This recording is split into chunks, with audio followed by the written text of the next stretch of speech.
Mike McCool here in the Royal Examiner studio, and with me today I have local book author Danny Barron and his son Nathan. Nathan is doing the illustrations on this book, so we're going to talk to him and see how he got, kind of twisted his arm to help Dad out here. Well, Danny, we talked earlier last week or two, and we're set up for a couple book tour or book signings in the local area, but how in the world did you get started writing children's books? Well, it's a combination of recent and past. Last spring of 2023, I woke up, I was praying like I normally do, and I just felt like a plot downloaded. Right. And I wrote it out, and I sent it to my brother-in-law. He said, "Why don't you make it rhyme?" And over the next 3 days, I was pulling words out of the air that rhymed and still told the story. Sure.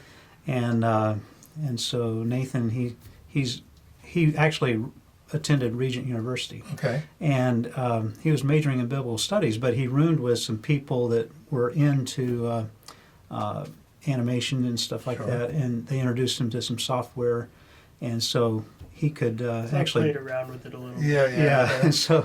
And so I thought, well, maybe he could be my illustrator. Sure. So I drew the drafts of these pictures, and sure enough, he went to town and made some beautiful illustrations. That software is addictive. All of a sudden you look, it's 2 o'clock in the morning, and I'm still playing with it. So what's your stories about? You got 3 books here. Are these the 3 you've written? And you kind of like did them all at one time, or? Yeah, this is the one I was talking about with a download I got from and it's about a June bug attracted to a street light, and it's basically an analogy between that street light and the love of Christ. Sure. The street light is frustrating to the bug because it's got that last glass barrier that can't quite get through there. It keeps bouncing around. Right. But with Christ, there's no barrier. We can just fly into Him and find rest for our souls. Right. So that's basically what that one's about. What's the age group one? I mean, they're children books. So where do you figure out the you were trying to make the words so they're not written at college level here. So. That's right.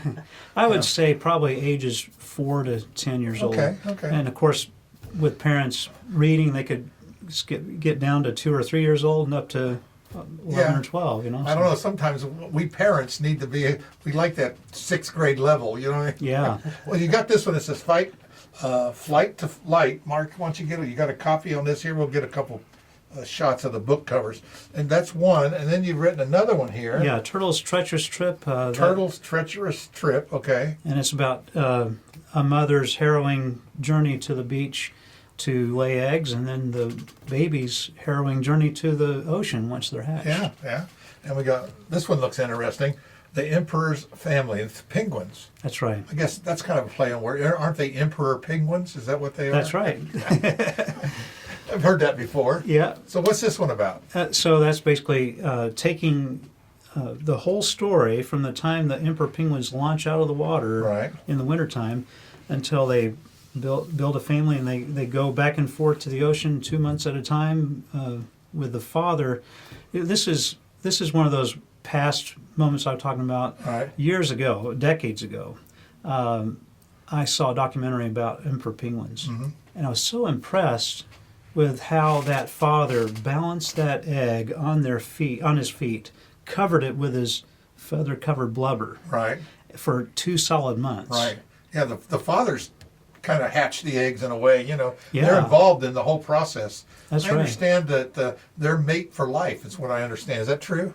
Well, I'm not sure about that, but I know they hang around. Absolutely. And I was so impressed with the faithfulness of that emperor penguin father. Right. I said, Lord, make me an emperor penguin father to my family one day. And years later, I met my wife Julie, and we had Nathan and Nick, and so it goes back a long way. That story goes back a long way then. That's right. I remember that documentary growing up. Yeah. This is basically that documentary in a nutshell. And he kept telling me, I'm going to write this book, right? And he said, yeah. Well, and he did. They say everyone has a book in them, How about you? Are you thinking about writing a book? I got a couple ideas. There you go. I figured you did. I can tell. So you got this book signing coming up. Tell us a little bit about that. At the Royal Oak Books, is it? Bookshop. You got to get it right. right. That's right. Royal Oak Bookshop, and it's at 207 South Royal Avenue. Yeah. It's over there, and it's on September 6th, 2025 from 1 to 3 p.m. Right. That's a And, Saturday, isn't it? That's Yeah. right, Saturday. Okay. And each family in attendance will get a free ebook download. Oh, there you go. Yeah. It's kind of an interesting thing, that ebooks, it's kind of taken over. They read them off their phone and do it. But no, these are interesting. These are kind of, I like the way they're illustrated, and they're large enough so that you can read them to your child together and they can follow Yeah. along. Because I noticed that even when they're young, it's amazing.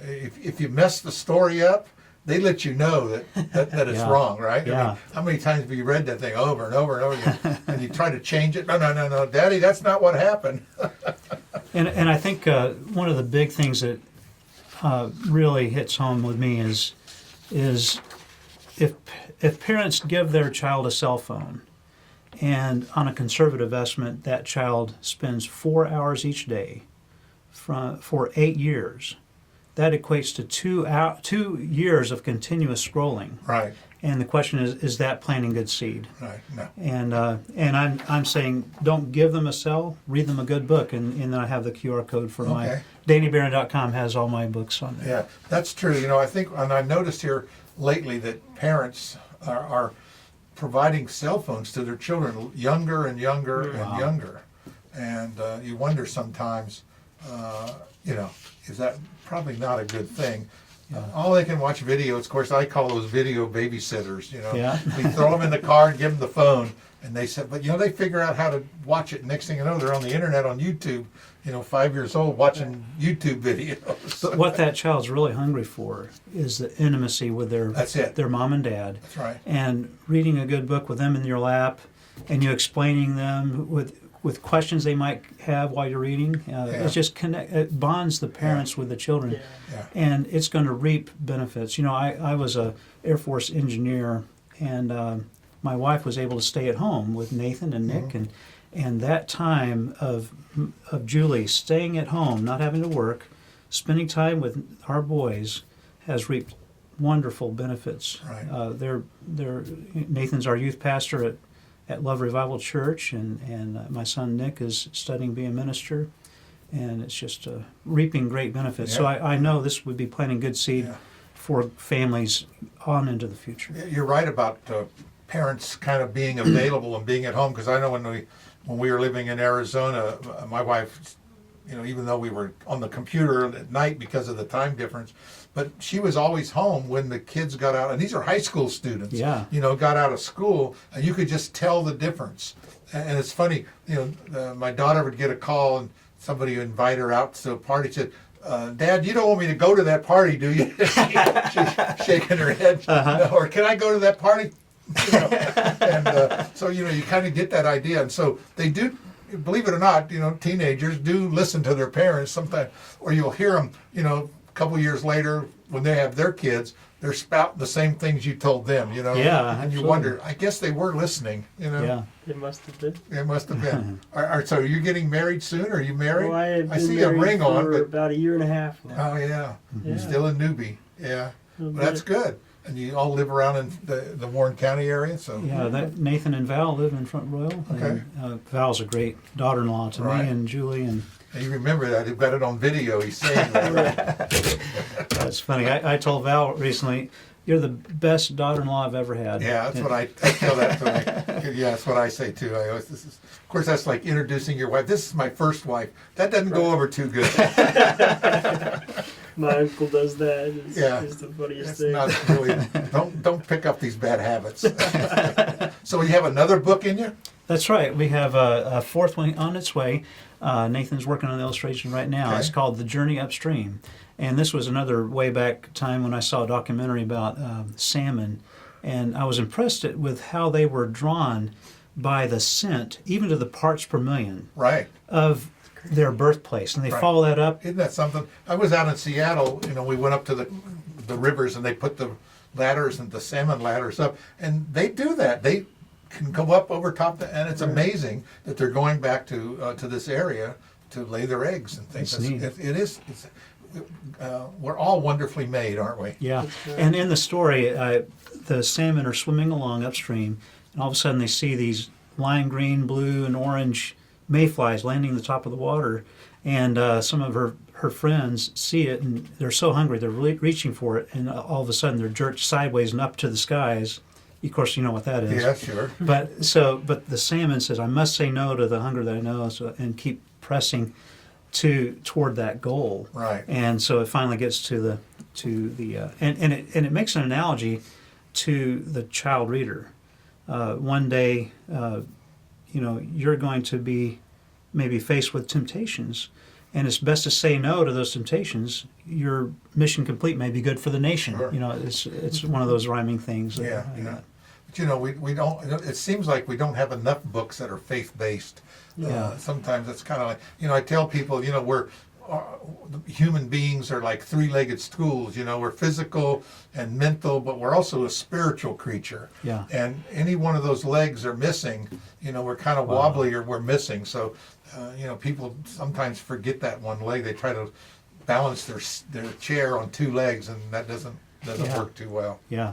Yeah. So I was just going to say, so let's go back to this faith-based type of thing. How are you getting any pushback from places that you want to do these book signings or readings? I know I think you're trying to set something up at the library as well. That's right. October 9th and 10th, I believe. 8th and 9th or 9th and 10th. I think it's 8th and 9th, reading to the preschool session. Okay. This is kind of like the idea, though.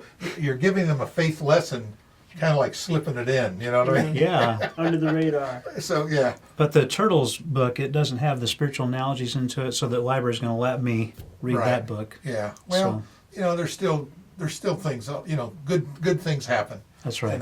And I think that's what you want to get into. Yeah. Well, I think it's a great idea. So let's talk a little bit about Nathan here. So what kind of work are you doing?